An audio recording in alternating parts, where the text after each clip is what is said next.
Yeah, what do you want? 7 days of Yeah. power. 7 days of Yeah, what power. do you want? 7 days of power. One, two,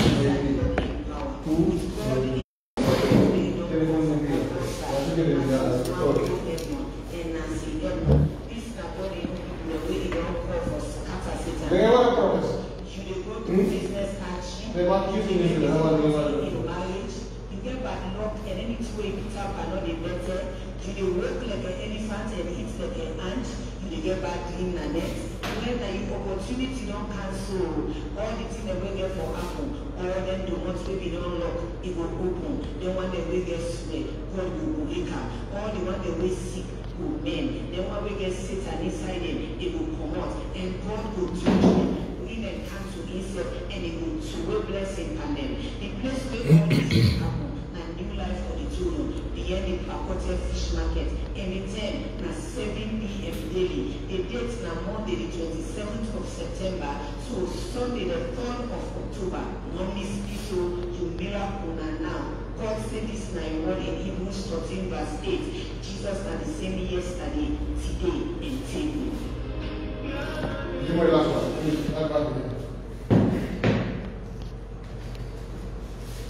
Good evening, listeners. Welcome to another evening of Straight Talk here on West Coast Radio 92.1. Straight Talk comes your way every Wednesday to deal with issues concerning our nation, contemporary issues, issues of national development, and we are here to provoke a discussion. We do not hold brief for anybody, we do not hold brief for any political party. We just speak our minds and open the lines and have a conversation and allow Gambians to also call in, and obviously any other listener to call in to proffer their ideas, their thoughts on the issues that we're discussing. And this evening we are here again in the house. We have Mr. NJIE and I am John Charles NJIE. Nyang, welcome again to Straight Talk. Good evening, listeners. Welcome to yet another edition of Straight Talk, and I hope the deliberations will be fruitful in the interest of all. All right, as we all know, we are in the political season. This is election year. A lot of politicking is going on. Gambians need to get ready for December 4th to vote for the leader of their choice. There are many questions we should ask ourselves as Gambians. There are many questions we should ask the politicians that are canvassing for our votes.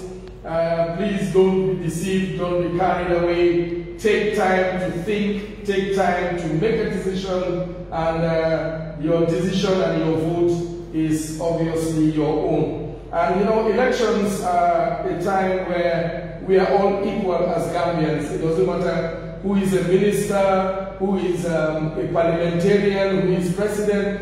Everybody has one vote. Elections have a way of bringing us all on the same table, having the same rights, and having an opportunity to exercise those rights.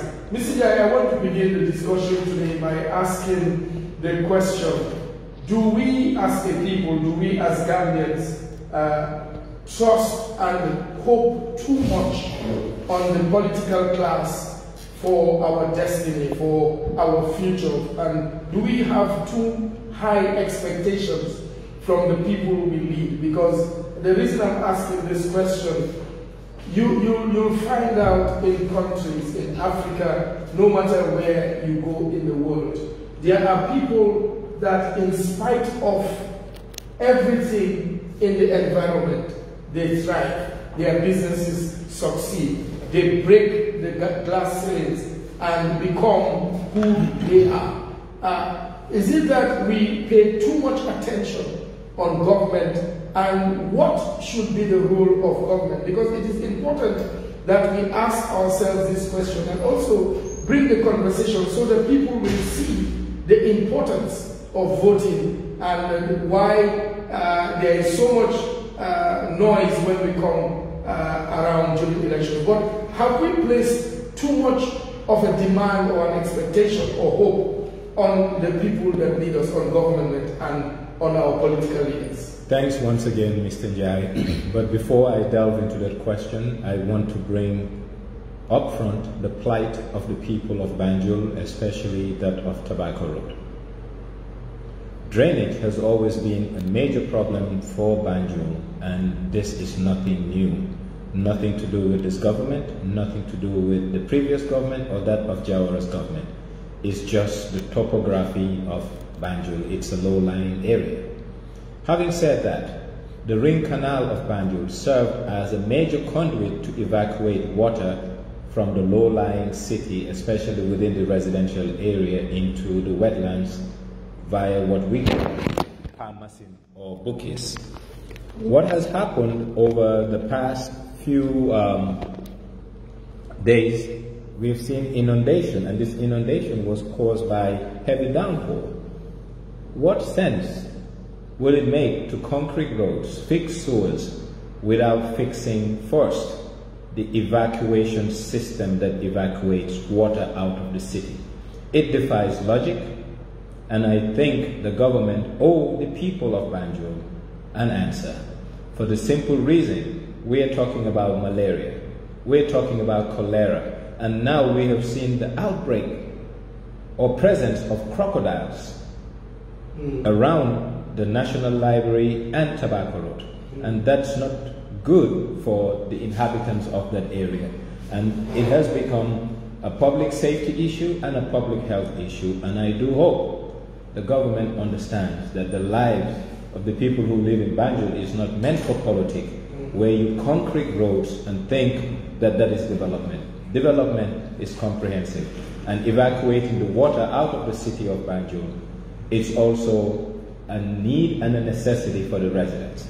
Having said that, I will come to your question. Politics and the political season we have gotten into. I think it's time each of us understand that we are forced amongst equals, because one man, one vote. But we need to vote wisely and vote in the interest of society and the aspirations we have for our nation.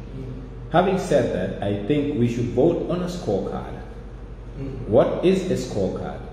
A scorecard are benchmarks that we put and evaluate people based on these benchmarks.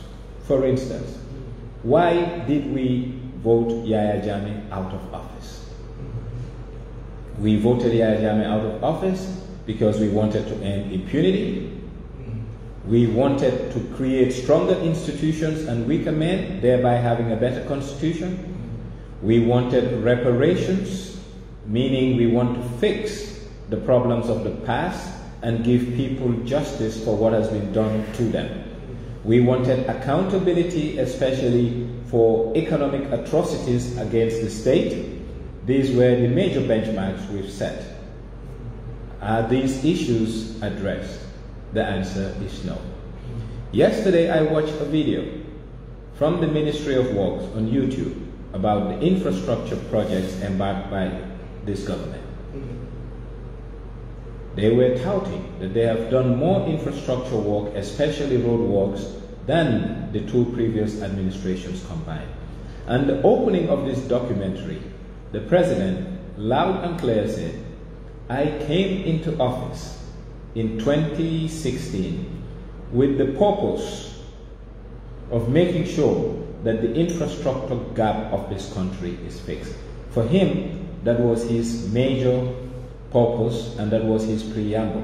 For coming into office. I think he has sold Gambia short, because all of us, we were sick and tired of being sick and tired of the undignified life we live, and people who knew him or didn't even know him vested their hopes and aspirations on him to give us a turnaround that will be the beginning of a new dawn for our country. Okay. Therefore, a scorecard is what we need, and I think we need to develop a scorecard and see whether the people asking for our votes merit the votes that we have. Now, who develops the scorecard? Because if you say we, there are thousands of people that would agree possibly with the president that, okay, thank God we have the roads, the president has done A, B, C, D. there are people in this country, because it's a democracy and they have a right to, that still support your agenda. You have had pronouncements that have come from certain groups of people. And these are also Gambians that have a vote. So when you talk about having a scorecard, who develops it? Is it not being slanted to suit whoever develops this scorecard? Because like you said, you are saying that we voted to get rid of Jammeh and bring in Adam Barrow, possibly because you were tired of an undignified life. We wanted a constitution, we wanted ABC. Now the president is saying his agenda was different, his agenda was for development. So when we talk about the scorecard, I can understand what are the key things that you would say are elements on which or that should feature in the scorecard. Well, a promise is a comfort to a fool. The president, when he was candidate Barrow, went around shopping for our votes and made promises. And these promises are what people voted on him and gave him a mandate. So the mandate is based on what he sold to us. He never sold roads to us. What he sold to us was reforms, reforms, reforms. So therefore, this scorecard is based on his own utterances, not what NYANG or Kalilu Singate or anybody comes up with. Is what did he sell to the Gambians for us to be willingly ready to give him his vote? And that is the accountability that we need to hold politicians on. Yeah. So I am not making up a scorecard. You are not going to make a scorecard. The president, when he was a candidate, the items he sold to us and made us believe in his candidacy and gave him our votes, thereby giving him the mandate to execute those things, is what we should hold him against. Okay, now let's look at it also from this perspective, that the president came in, you said, like you rightly said, he made promises. How many of our people really take time to even understand the manifesto of the candidates, even ask the hard questions to the candidates, and even vote based on the promises of the candidates? Possibly you would have gone to the polls because you were convinced, okay, we were tired of Jammeh, we wanted change, and there is this agenda before me. But how many people even go to the polls and think about what has been promised?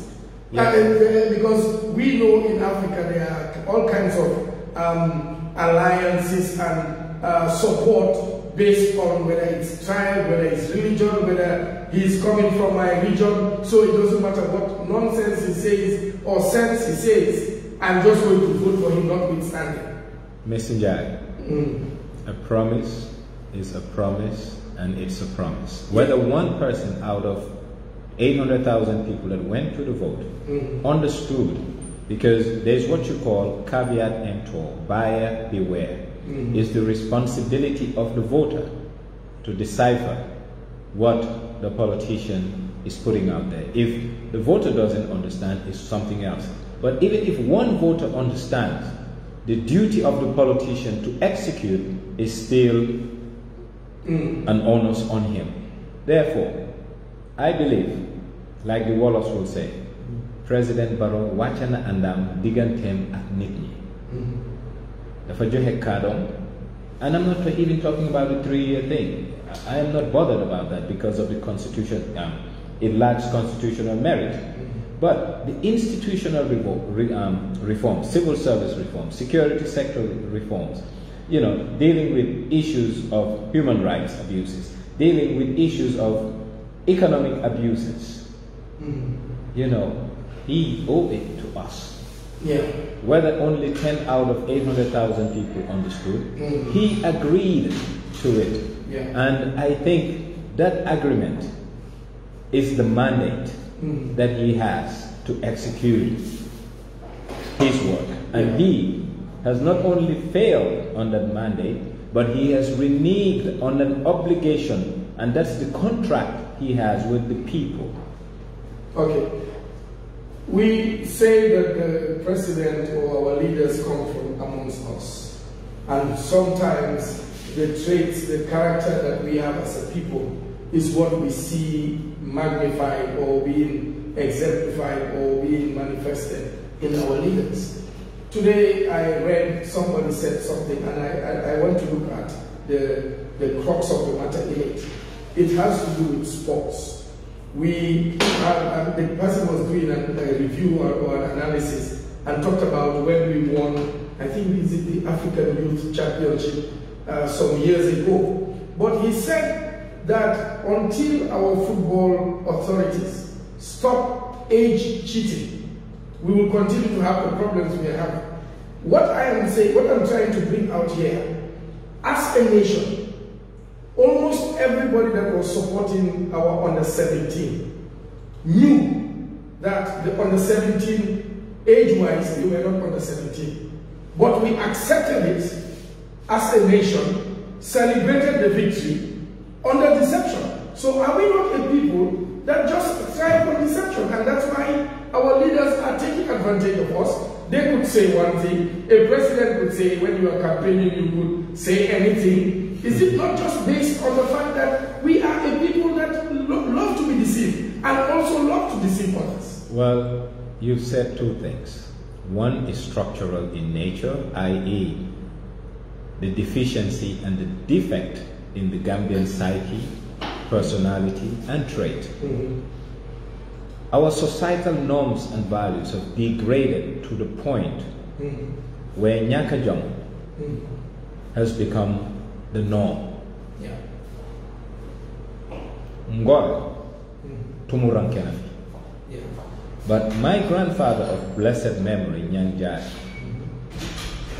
he said one thing, Lubon du yaga bemdaga. Yeah. So a leader lying to his people is still not acceptable, even if the people are dodgy, if the people are not straightforward. All I got to say about this is Gambians deserve better, and we deserve leaders who are honest and straightforward with us. The president coming outright in the open to tell us that when you're campaigning you can say anything shows the level of dishonesty and the level of indifference in his psyche. Should we allow it?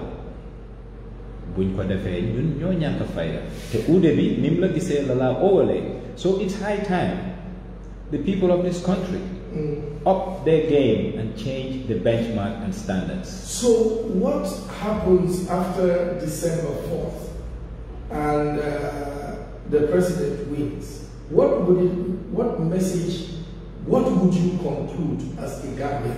That in spite of someone telling us that when you campaign you could say anything, somebody promising certain things on the campaign trail and does totally different things, somebody that maybe under their during their dispensation as a leader, we could maybe openly say corruption has been decentralized, our natural resources are being abused here and there, and all kinds of ills that you could say. With all that, and you still have people go out and say we want to give this individual and other mandate. What message does it really send? If the president wins come December 4th, I will congratulate him.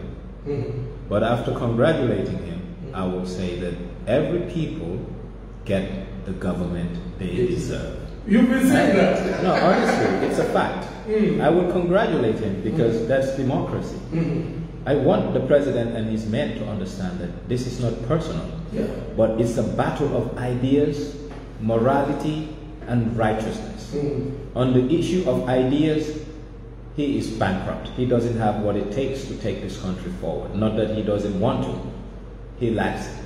His leadership credentials, not the best. When it comes to the issue of righteousness, I think he has failed the Gambian.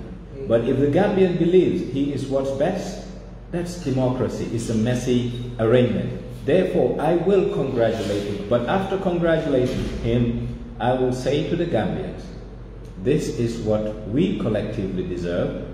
And someone like NYANG, and anything that comes out of it, it's our making. It's a consequence of our decision. You know, I always tell people, the ailment of the Gambian today is self-inflicted. It's like you holding a gun and shooting on your foot.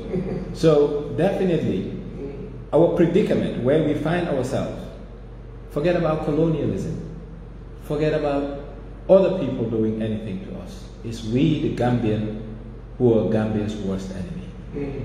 Especially we, the people, because we, the people, reign supreme and power belongs to us.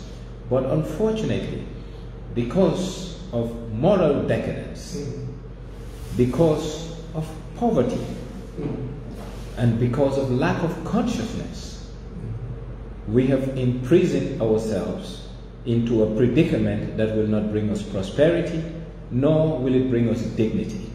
And if a people lack what it takes to know what dignifies their lives and what gives them prosperity, I think that community or nation are doomed. So is it that we as a people don't understand the power of the people? Is it that we have given out our power to our political leaders to the extent that we keep looking and hoping that they will become better, and if they are not better, if they are corrupt, if they are unjust, we just buy time until the next 5 years to get rid of them, and that means that another 5 years of our lives have been wasted. Have we outsourced our power to these leaders and just left them to do whatever they want with our lives? All of Jai once again, ku anya ne sa dono sa day nyao. The self-centered nature of the Gambian has made us, most of us, to be short-term in nature. Short-term in the sense that we look at what will benefit us today without looking at the greater good, and consequently the greater good suffers and we ourselves suffer in return. So it becomes a zero-sum game. And if you look at this government and the people who are helping this government really plunder, abuse the limited, scarce, meager resources of this state, are people you don't expect that from, because one, they are lettered, they know the consequences of their actions, but they lack a moral compass to understand right and wrong, because conscience is not embedded in their thinking nor their actions. I don't know about you, I believe that the lettered thieves are the most treacherous of them all. I can't agree more with you.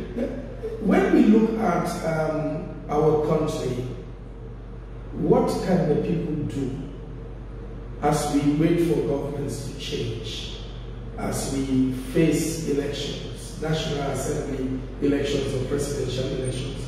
What can the people do that can bring the attentions of their governments to bear as per showing forth their power? You know, we're living in 2021, 60 odd years after independence.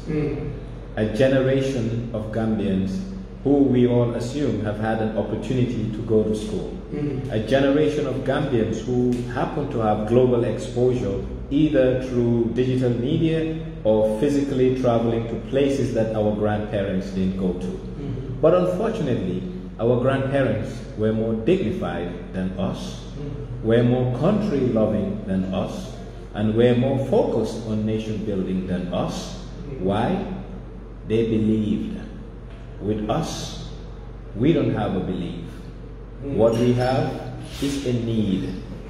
And I always tell people, there is enough for all our needs, but there isn't enough for all our greed. And our greed has consumed the primary focus or the raison d'etre of us building a nation. Because most people look at self. You look at the airport rehabilitation project, you look at the Banjul rehabilitation project, and you look at many other projects. You look at the dilapidating infrastructure of our ports, our ferry terminal, our ferry service, etc. It shows one thing: we have put self before the greater good. And when we put self before the greater good, it's still a zero sum, because with all the millions you pilfer and take, you still live in a ghetto. You still live in the same derelict situation that everybody lives. So how stupid is that? But then again, when greed comes in, rationality often takes the backseat. You know, it is maybe the thing that I think you hit it on the nail on the head, that when greed takes the highest place, then rationality goes away. Because I keep saying, our public officials, at least those that are allegedly corrupt, have they not seen a Janneh commission being set up? Have they not seen the embarrassment of their predecessors trying to answer these hard questions? Can't they think about their families?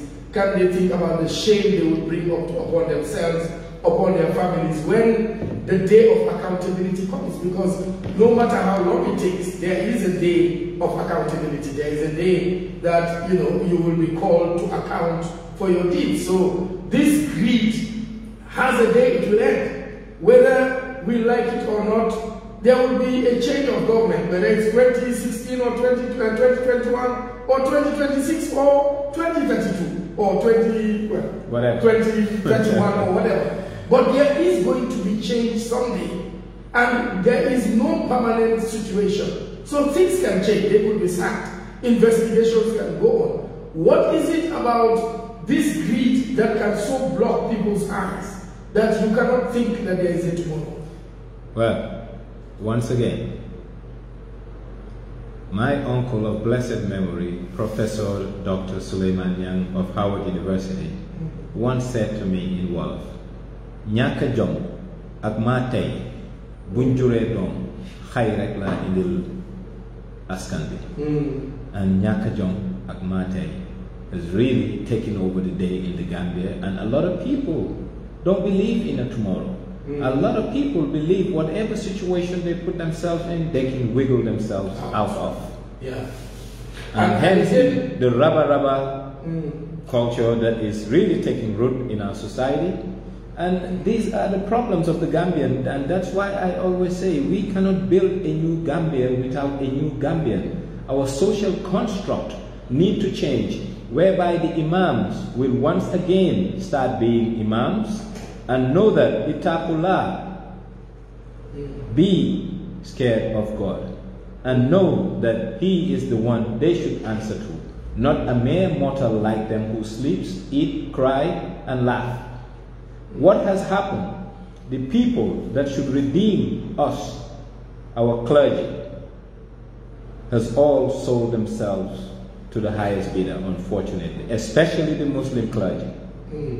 And if you look at this phenomenon that we see, maybe public officials just doing as they please, is it not because a precedent has been set? There has been a commission, the report and recommendations were out, and it's as if there was selective justice. It's as if some people went by scot-free, and it is sending a message to the current public officials that possibly if a commission comes, I can wiggle my way out.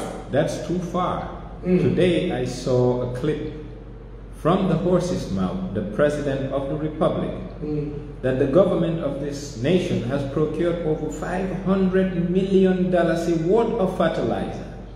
And the farmers haven't seen this fertilizer because it's been sold across the border. And guess what? The government bought it and we're selling it at a subsidized price. The government bought it for our farmers? Yes. And was selling it to... No, the government bought the fertilizer for the farmers, and according to him, they have ordered in excess of 500 million. Okay. Thereabout. Yeah. That's what the video said from his mouth. And the farmers can't find the fertilizer. What the government has recovered their monies, But maybe they were selling it to people who were not farmers, and they are Gambians. I don't know whether they're Gambians or not. That's not the problem. The intended recipient never received it. So the president has established that his government is corrupt and not fit for purpose. And what is he doing to address that, considering the colossal amounts of monies that are being lost by the state? Wow. The number to call is 446-1193. We are here on Straight Talk, talking about issues of national development, talking about our beautiful country, the Gambia. All hope is not lost. We will keep talking, we will keep advocating, we will keep sensitizing each other, provoking ourselves to be better and to deliver for our beloved country. The number to call again is 446-1193 here on West Coast Radio. Okay, we have a call. Good evening, caller. Okay, good evening, caller. Welcome to Straight Talk. Thank you, sir. Yeah, okay. Bouncing on your topic. Yeah. But you should know that most of the Gambians are brothers and sisters, fathers and mothers that they drink. And they don't know how politics are. And we should bounce that we are living in the era of uncertainty.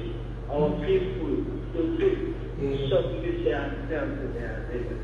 They always want to be jealous, thinking to the leader and praising the leader. Okay. We should know and know that. Yeah. Okay. Thank you. Yeah, everybody has seen this government in India. And it's only by doing and advocating like what you are doing, like Majijoba, what they are doing and others, our people will know. And this bad. Advocating is English only only one. We should advocate in our locality. Tell our people the reality of the thing. For them to see it by themselves. Okay, in your first topic, I had you, Mr. Charles, asking about why people in all the partners, some find money, some will find money, things like that. Okay, we get to really have that. Yes, we are seeing it. But we also know that. Okay, the government, only they work with only those who have money. And we will see to it. Our people will do all the necessity to get money. Everyone is worried. Also doing some security, they will do it to get money. They don't want to do anything. But we are living in the material world. Thank you. All right. India is calling Nyaka and this and this. But it should you do it. We are living in the material world. Now people do whatever they feel like, whatever they think is good for them, as the result are advocating. Okay. Thank you. Okay, thank you, sir. Thank you very much. Thank you. Good contribution. Yeah, but Mr. Jai, you know, when people talk about the majority of our people being illiterate, that's why we are where we are or whatever. You have a majority of the people that are in the different political parties. You have a majority of people as literate as you could have them. And they are supporting maybe a system or a person that possibly they don't even believe in, but are benefiting from. So this issue of illiterate or whatever, I don't really get it. I don't buy it. The issue is not about being able to read and write. The issue is about the social construct and the moral values of our society. Yeah. We have people with PhDs who have prostituted themselves to the highest bidder, and they are educated. So it's not about education. Okay. It's all about the social construct of the society and the moral values we uphold collectively as a nation. And the moral values we uphold today are very low. Okay, let's take this call. Good evening, caller. Welcome to Straight Talk. Hello? Yes, good evening. Good evening. Okay. I'm Madam Ah. You didn't tell me we go, but we're going to go. All I go to show you what you Wow. I'm very skeptic about it because the SFR, the PRRC, we were by the old data country, we are NJIE. We are a very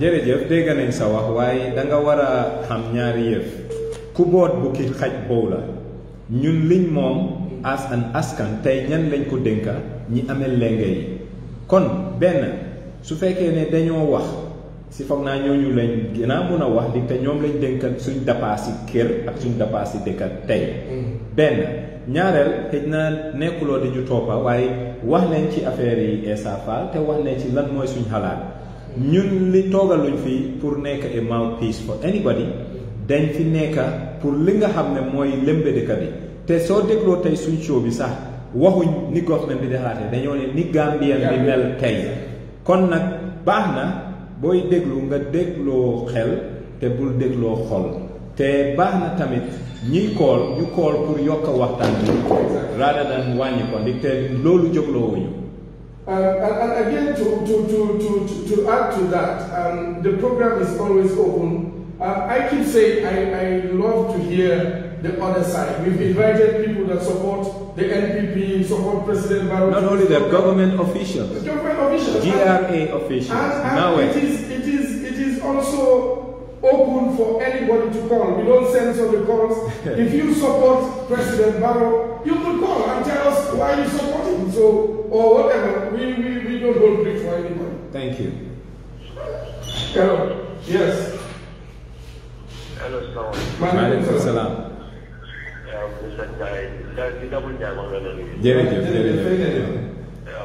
I'm not going to program for that. Yalla ñu ko yalla ci leen jël fi amin da dañ am problème support yi da bo xamné la togal ben ci all the time plan for the party mera yi back and it's high time Gambians should try to know that to be able to read between the lines a political leader who will tell you today if you are in politics whatever you feel like saying you can say it and then after that then you can do what you want to do. Somebody knows what we should all try to into the life. Thank you so much. Thank you. Well, thank you, caller. As Mr. NJIE has said, we just want to have this conversation, and people are free to call. Please call, speak your mind. You don't have to agree with us. We always said on this program, we do not hold all the solutions. We want to provoke a discussion. The more we talk, the more we are able to find common ground. Good evening, caller. Welcome to Straight Talk. Hello. Yes. Good evening. Good evening, sir. Yes. Listening to the program, quite compelling, incisive, educative, and amazing. But, hello, can you hear me? We can hear you. Go ahead, sir. I don't know if I'm permitted to just raise 4 quick points. Go ahead. Quick points. Go ahead. Go ahead. One, politics is not an 11th-hour game, but an early starter game. That's one. Then two, a functional political system demands sound supportive followership. Okay. Support, not the line. Yeah. And then three, the speaker in the studio spoke about self-inflictedness of Gambian society. Yeah. I think Gambia is a darling nation, but that hasn't explored expansively our foreign policy. But there are countries and birds that we open hands to Gambia by virtue of international association, member of Commonwealth, use Gambia more to have foreign investors from other countries. Okay. Then for the institutional reforms, I would like the man to talk more. He spoke about the possibility of getting port terminal, removing the upgraded, remodeled, and then tourism, which is a mainstay in Gambia. I think there are a lot of things that Gambia can look into. Let's look at the Islamic Nature Reserve, for example. There are rich, wealthy people people of African descent on this continent that the government can stretch hands to them. Okay. We have them across. Okay. I'm talking of Africans that have crossed the bar of $1 billion Absolutely. US dollars. Okay, sir. All right. We should lessen the focus on Europe, America, or whatever. We can get it right by ourselves. Thank you. All right, sir. Thank you. I'd like to respond to... Okay, thank you. In nature reserve, there are pristine royal animals in Kenya, Orango Park. We go to Serengeti Park in Tanzania.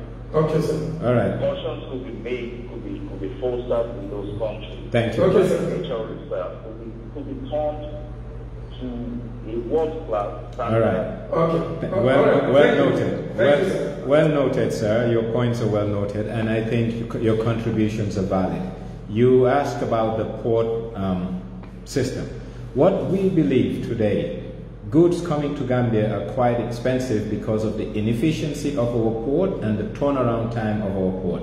Therefore, it means we need serious reinvestments into the port. Do we at the public level have those funds to really make our port what it ought to be? The answer is no. And classically, we've been taught in business schools that it's best to use other people's monies to make money. Therefore, it is time the government look into a public-private partnership that will not only expand the port, but make the port very functional and effective. On the issue of tourism, you also raised something very important and vital, that we need to do something. But Lamin Nature Reserve has outlived its usefulness because of the population around it. The place today has really it's now a human habitation place, and the nature reserve is now an island surrounded by homes. Therefore, we need to find another place, and in the North Bank, there are suitable places that we can have such a park, and yes, partner with East African countries to bring the big 5 game animals in the Gambia. All right, let's take this call. Good evening, caller. Welcome to Straight Talk. Good evening. I'm doing great, sir. How are you? We are so proud of you. Thank you. Great job. Thank you. What you have said, Gambian change. Yes. That's what I can see. Because following someone or people who are implicating life I can do. What you know you can fulfill and you try to get to people. So we have to try, we have to change, especially youth and women. Okay. But I want you to change and focus and watch out the correct and best agenda that they will promote and see whether they get evidence and competent to do it. Thank you. Welcome, All sir. right, thank you very much. Indeed, we the people must change our ways. We have another call. Good evening, caller. Welcome to Straight Talk. Hello, good evening. Good evening. Yes. Yeah. Welcome. I've been on the program, but sometimes the line is very tight when it's coming. Yeah, we I understand. think the program is really interesting, and all of the points that you come up with, even if always is like this to myself. Because we probably know the basic needs of the Gambian people. We become the people have a physical scenario. We didn't know that this is physical scenario. And I think we also lack political maturity in this country. Yeah. We will argue with people about reality. We could look at the TRS, we can say somebody about TRS, so everything is a lie. I think now so many things that people who have come to the side have come out and say, yeah, I've done this. It's like that. What the whole regime and this one, Mr. Arabella said, come in and said, I will only start for 3 years. And then the commentary, in the politics, you can say, as long as you want to come in power. People need to know now what there are other candidates here. People have done it around the world, so I don't think we are on the first, and then people will change their mind and go to somebody else. All right, thank you. Well, Mr. Jai, is it that we are yet to understand democracy? Because sometimes people get upset because other people hold different views. Obviously, somebody that supports the APRC and supports the former president to trash the TRRC, it's their own opinion, as unsavory as it is. It's their own opinion, and in the democracy, in the in the diversity of opinions, democracy thrives. So should we be angry and waste our breath on people that don't want to see truth, that don't want to see things our way? It's a democracy. Everybody can say and do and think as they want. No. So are you saying people's rights to express their opinion about something is not right? No. You see, all rights that are given to you as individual comes with inherent responsibilities. Yes. Today, it is criminal around the world to denounce the Holocaust. Yeah. Right or wrong? Yes. So therefore, there is a line that decent human beings should not cross. But there's no law. There's no law on that yet. No. It's not about law. You see, not everything that governs our life is based on law. There is what you call the moral code. And the moral code is more superior than any law. You know why? That's what differentiates us from animals. Law is just here to deter. Good. So when somebody goes down below the moral code and begins to behave like an animal, when they make such utterances, why not just see them as society must regulate and police certain things. If not, it brings decadence and chaos. Okay. All right. Good evening, caller. Welcome to Straight Talk. Yes, good evening. Good evening. How are you? Fine.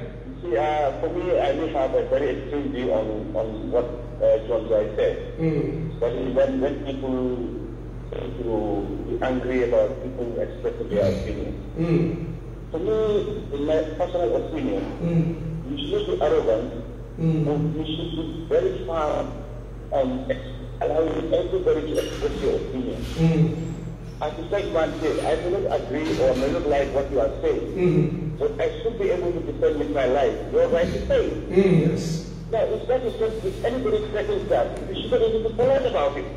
Yeah. We shouldn't be polite about all these things. We are both through 22 years of failure. We agree. There's nothing that is worth wishing that back again. So we cannot afford to be polite about it. We must be able to express ourselves as one and accommodate each other. Yeah, absolutely. Get the hell out of the Gambia. Absolutely. I'm sorry if I No, you are not. We're in agreement with you, but I think what we need is an understanding. What we are saying here, we all open to divergent views, because me, I'm a student of John Stuart Mills, who believes in the marketplace of ideas. Yeah. But there is a responsibility that comes with self-expression. And that responsibility is to understand where your rights end and where someone else's begin. Yeah. Today, you cannot castigate me.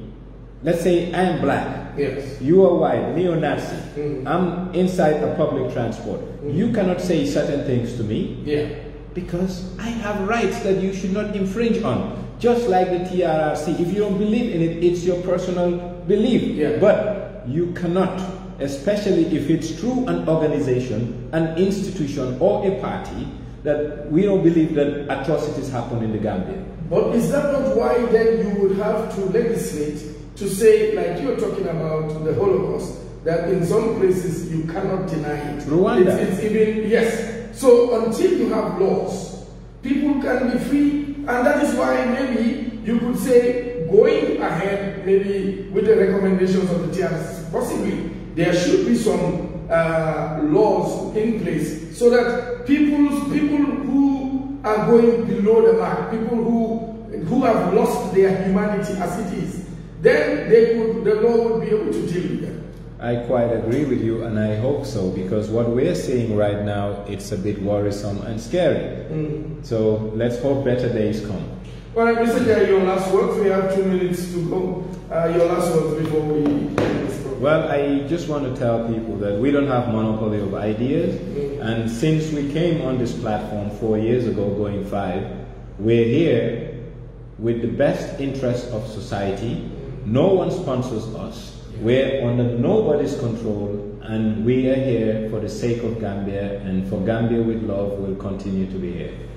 All right, says Mr. NJIE, the Gambia we love, and indeed this is the country we love. What we do is because love of country compels us to come here as much as we can, using our own resources, our own time, and just to provoke a discussion. We hold brief for nobody. We are Gambians, free to speak our minds. We open the line so that you too can be free to speak your minds. Every political view is accepted, is welcome, and we just continue to speak. Let's continue to hold each other accountable. Let's continue to love our country. Let's continue to do the best for our beloved Gambia. This is the only country we have for the Gambia, our homeland. Till we come your way next week, have a lovely evening and God bless you. God bless the beautiful country, the Gambia. Amen. Looking for a place to buy. Wow, that was good. Thanks, guys.